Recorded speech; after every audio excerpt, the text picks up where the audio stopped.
Good evening. I'm Anna Dollenmeyer. And I'm Charlie Ehlenfeld. Welcome to Newswatch. The National Weather Service has issued fire weather watch for our region as warm air makes its way to southeast Ohio.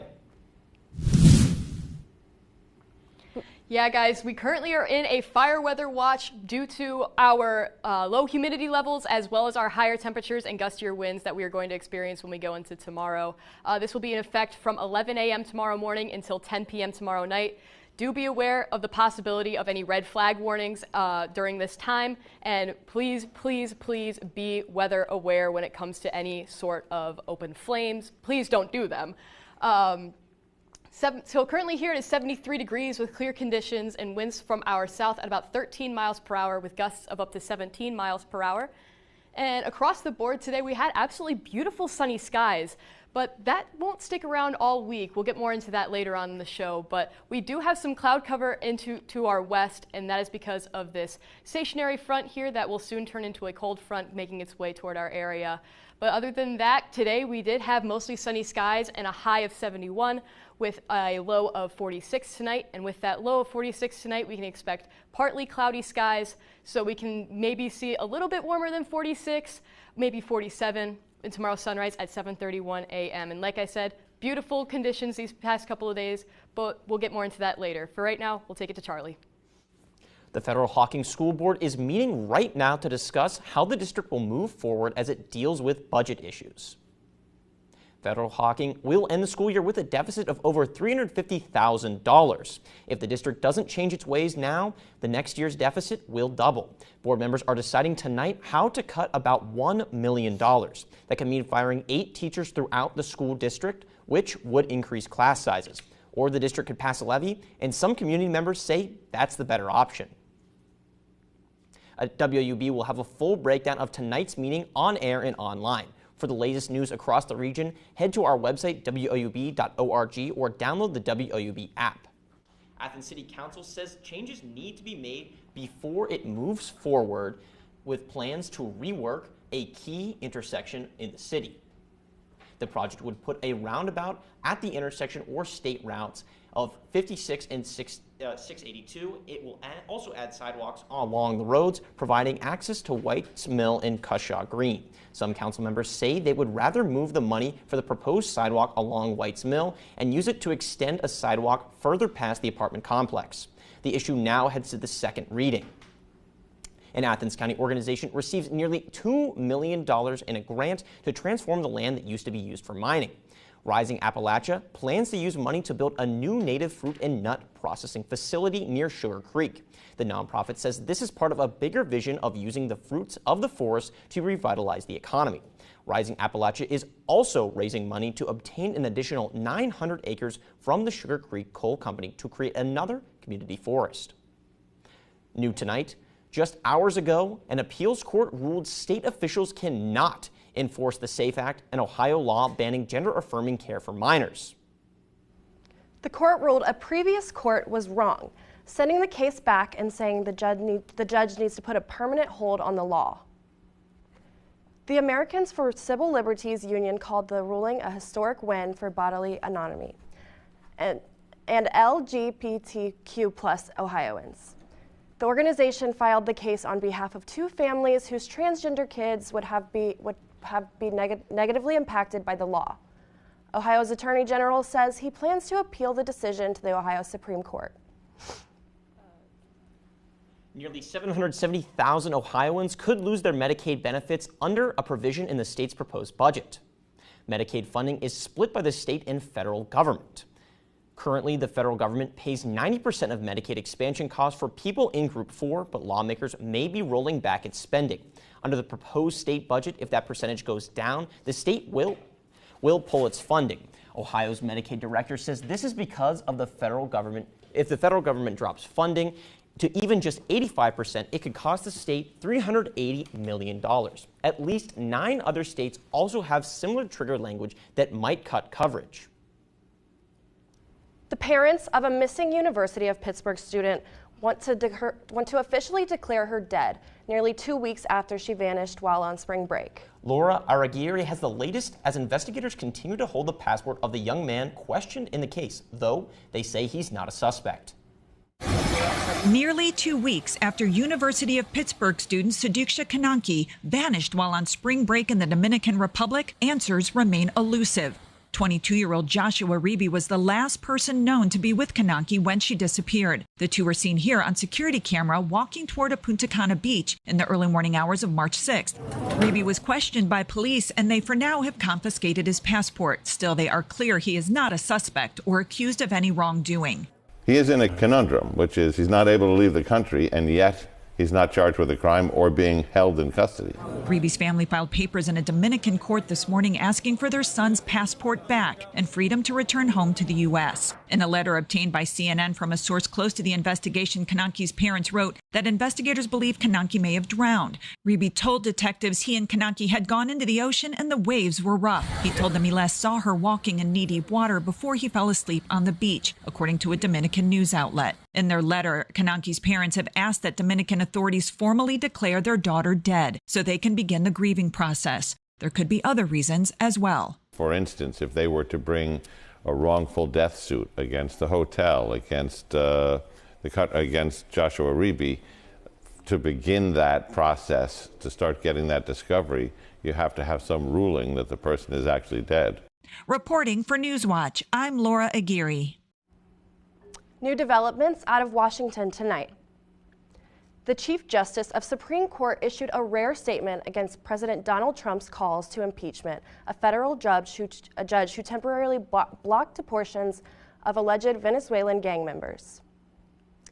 The White House denies it violated the judge's order after he ruled Saturday any planes already in the air carrying migrants should return to the U.S.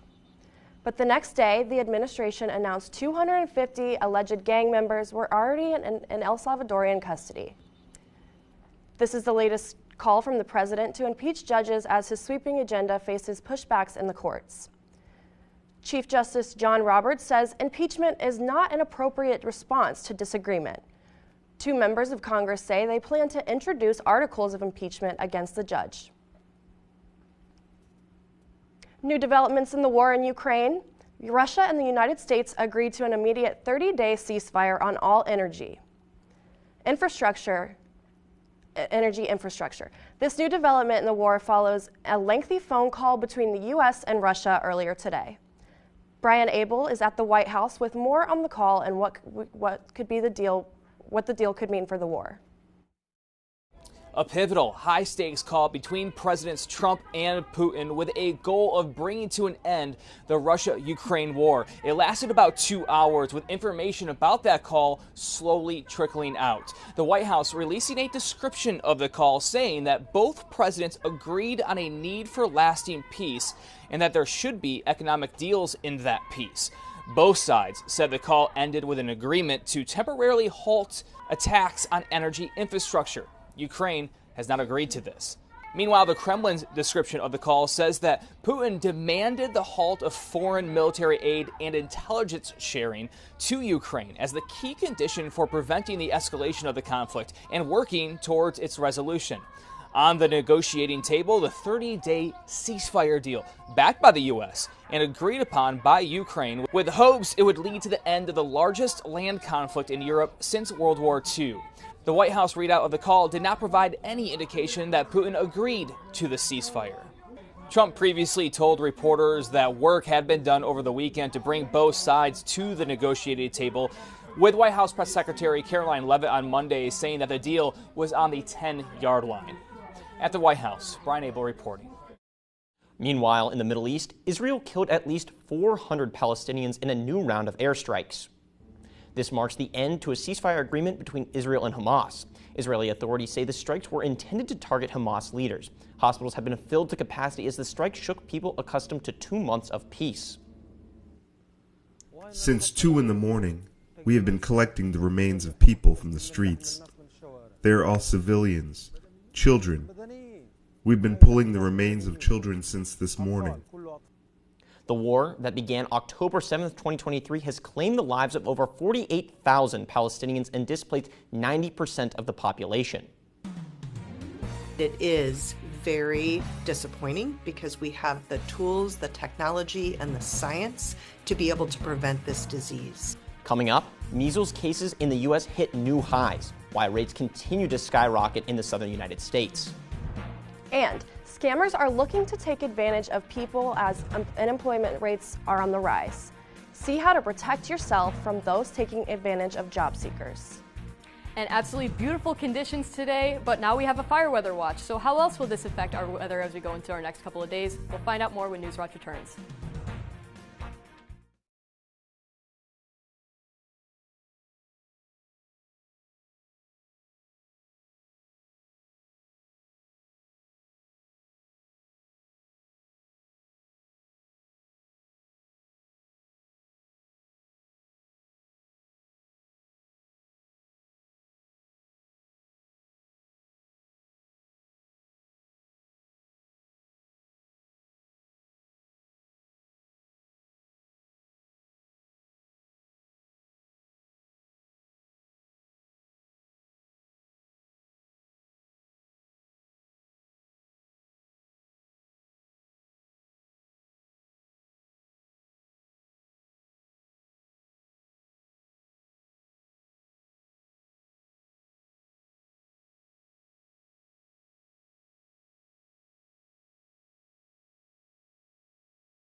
One moment here, sorry, let me get my graphics up. Now, currently here in Athens, it is 72 degrees with clear skies and winds from our south at 10 miles per hour.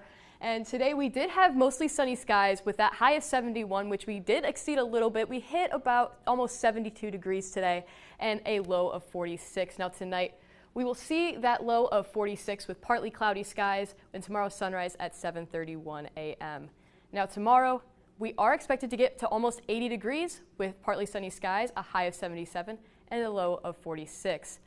Now, over the past 24 hours, you can see that we didn't really have much cloud cover, which has led to an absolute beautiful day. But to our west, we do see some more cloud cover due to this stationary front that is making its way across the United States right now and will become a cold front as it progresses into our area.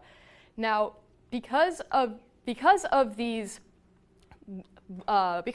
warmer temperatures as well as our low humidity rates, we have a fire weather watch. Now, as this front makes its way into our area, we are going to start to see an increase of wind speeds from wind speeds sitting at about 10 to 15 miles per hour, with gusts getting almost up to 30 miles per hour as we go into our night Wednesday night as well.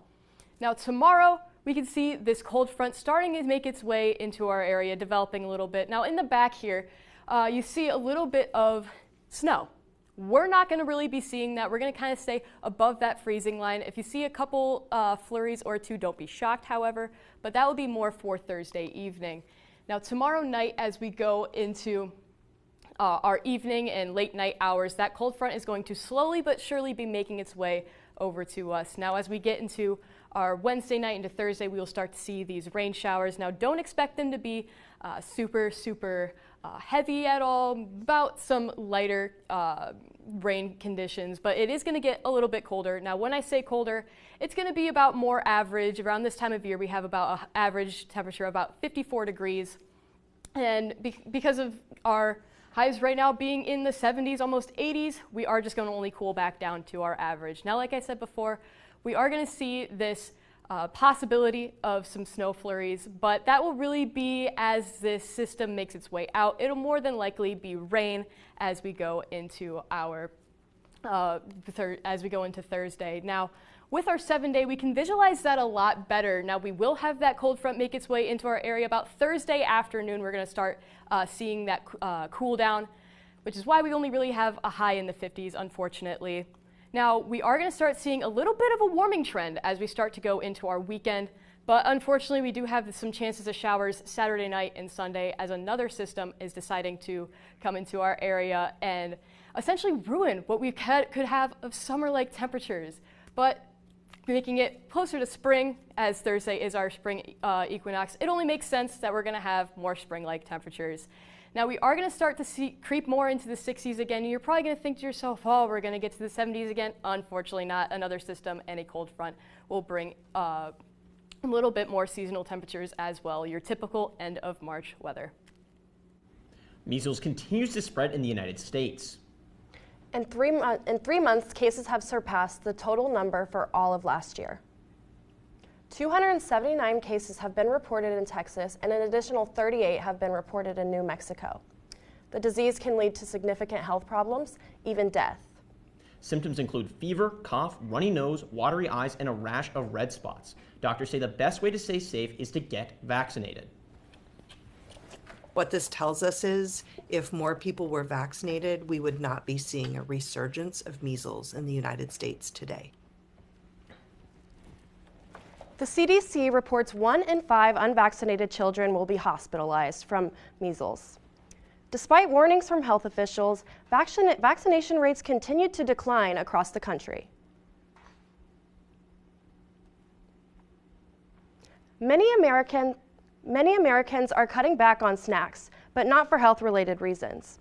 According to market research firm NIQ, 42% of U.S. consumers say higher prices are causing them to buy less chips, crackers, and cakes. The 1,000-person survey reflects the fall in sales recently, reported by snack brands owned by Pepsi, J.M. Smucker, and Campbell. The Bureau of Labor Statistics reports snack prices have risen higher than most other grocery store products. Economic uncertainty, high-profile layoffs, and deep cuts to the federal workforce have sent many Americans job hunting. Scammers have found new ways and new tools to take advantage of people searching for their next opportunity. Karen Kafa has more on what you need to know.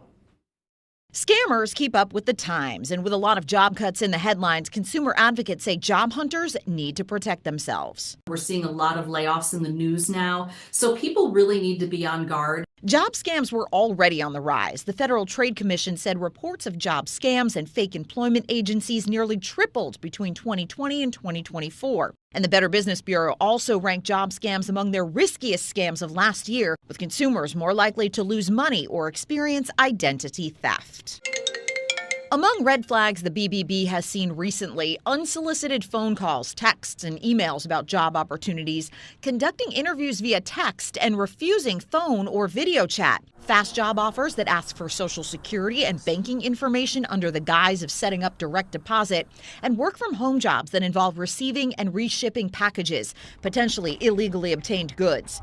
BBB spokesperson Melanie McGovern says taking time to research a company can help job hunters avoid costly mistakes. The best thing to do whenever you come across a job listing, if it's on a third-party site, even if it's a trusted site, go to that employer's homepage. Not through the link that is provided, but go do a search for that company. In Washington, I'm Karen Kafa. The stage is set for this year's NCAA tournament, so many fans aren't too happy with this year's bracket.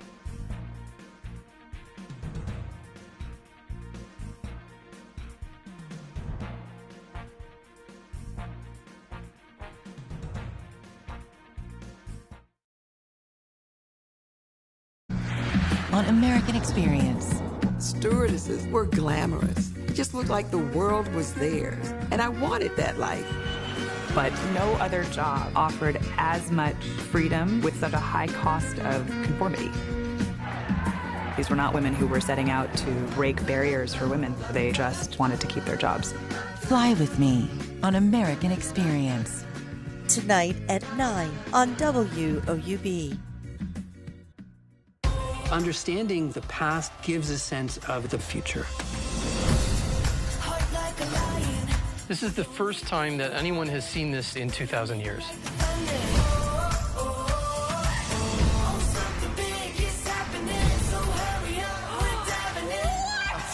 This is amazing. Well, I'm excited now. Pompeii is a battle against time.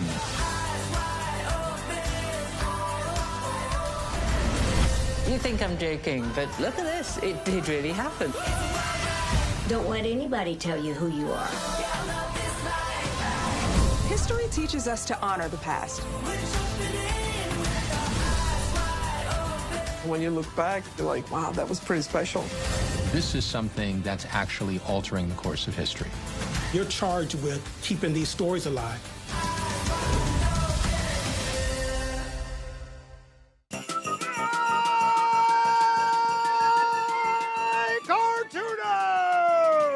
It's definitely a story that needs to be told. When he came home, he was Jewel Huffman. When he walked out to go to work, he was Mr. Cartoon. He's the type of guy that he just lets you feel you're his friend. One of the things that Jewel Huffman showed everybody was you have to be human. You made my life something special. Monday at 9 on WOUB.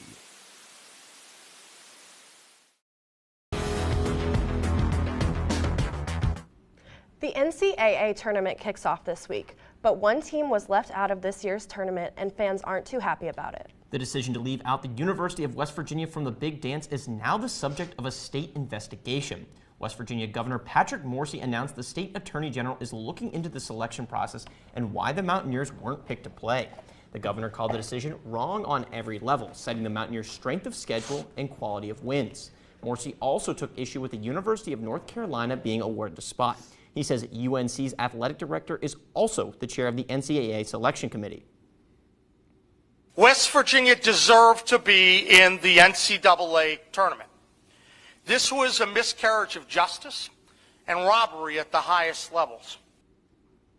Mountaineer fans will still be able to cheer on the school's women's basketball team starting next week. Their first game is on Monday. With the first rounds of men's and women's tournaments set to start this week, Americans are making their pick for who will be crowned this year's national champion. Jen Sullivan breaks down the odds of picking a perfect bracket. It's something that's never been done, according to the NCAA, picking a perfect bracket. Think you can bust that statistic this year? The odds of picking all 64 games correctly is 1 in, yeah, that's a lot of numbers, 9.2 quintillion.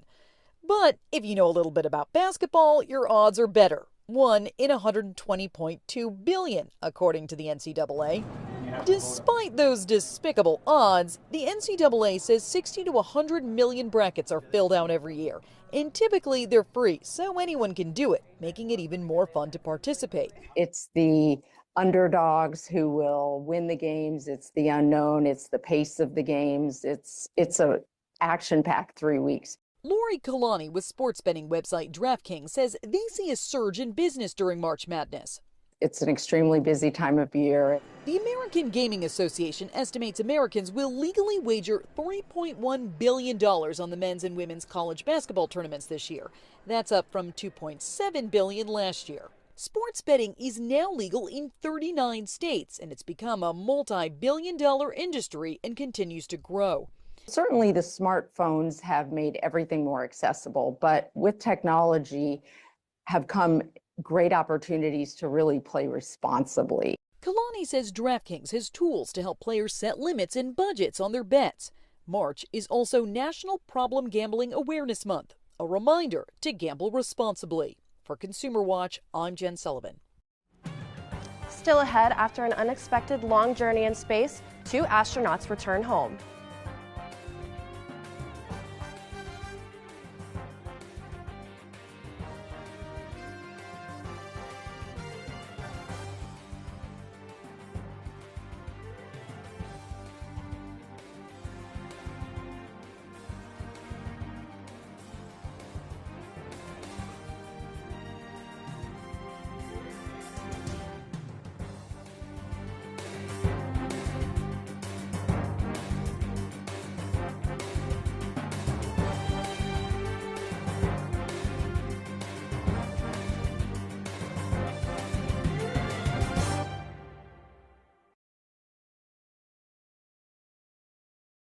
In her 5-year reign, hundreds are killed in the name of religion, earning her the label Bloody Mary.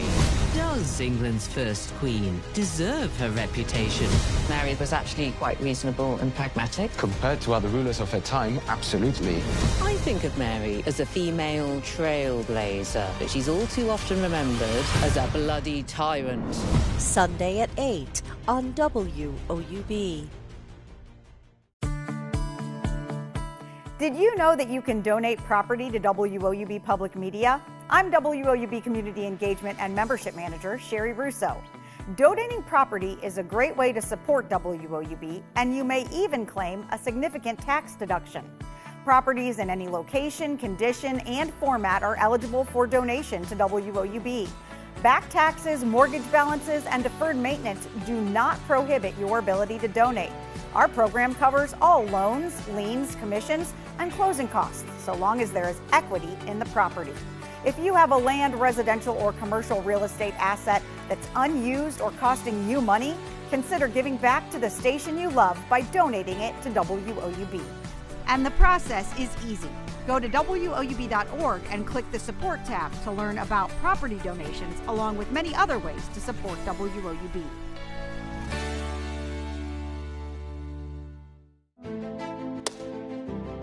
She was such a trailblazer. I wrote stories. Writing was almost like letters to myself.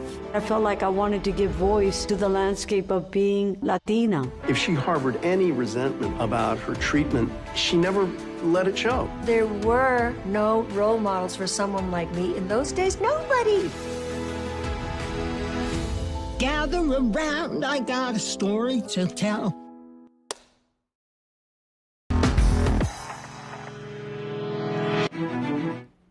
After spending 280 days aboard the International Space Station, 2 NASA astronauts are finally coming home. Butch Wilmore and Sunny Williams are hitching a ride aboard a SpaceX Dragon capsule from the International Space Station to Earth.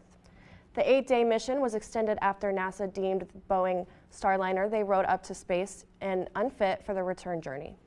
Despite heavy politicalization, former NASA astronaut Terry Virts says this is a standard procedure.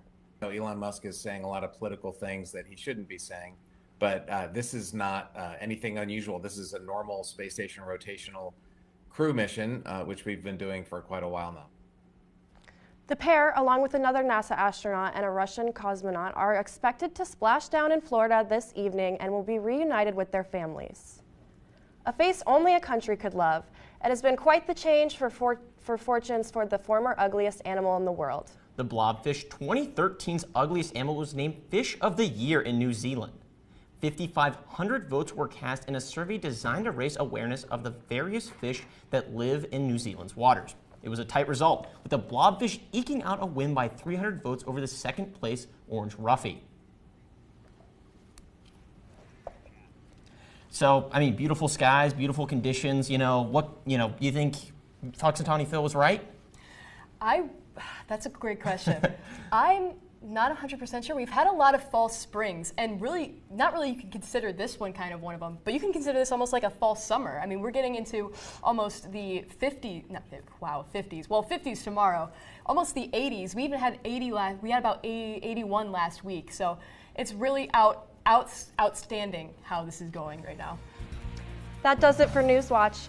Thanks for watching. Stay tuned for the PBS NewsHour coming up next. Have a great night.